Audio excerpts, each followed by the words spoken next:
Hey there, it's Bill Gasiamis here, stroke survivor podcast host, and someone who spent over a decade looking for what really works when it comes to recovery. Now, I get this question a lot, and someone recently asked it straight. If money wasn't a problem, would you choose Etanercept or stem cells? Or maybe both?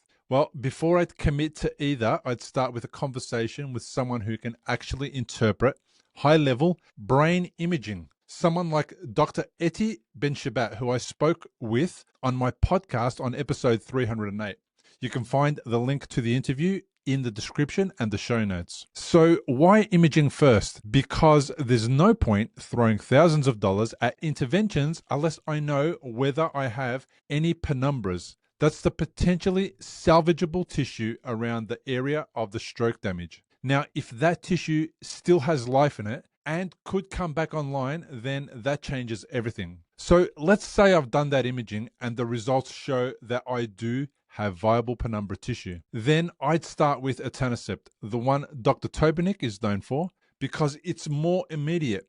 People report changes in minutes or hours, and while not everyone gets results, some do.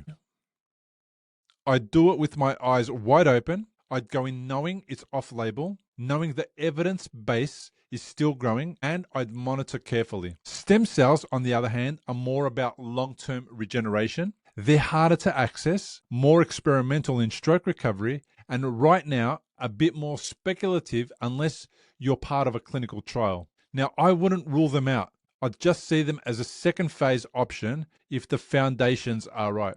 Now, look, if money is not an issue, that doesn't mean everything should be on the table. We still have to ask, does this match my condition? Is there tissue that can respond? Am I chasing hope or am I making a smart strategic move?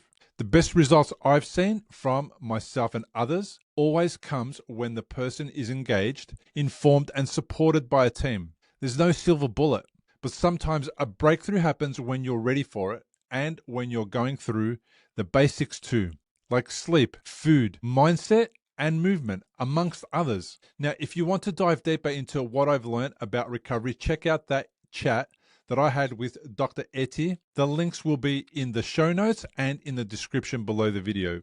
We get into imaging, penumbras, and what recovery might look like years after stroke. And if you're looking for a different kind of guide, one that's lived it, my book, The Unexpected Way That a Stroke Became the Best Thing That Happened, is available now. Let me know in the comments, what would you do if money wasn't an issue? What's helped you most so far in your recovery? Catch more like this on the Recovery After Stroke podcast. And remember, you're not alone, and your best recovery might still be ahead of you.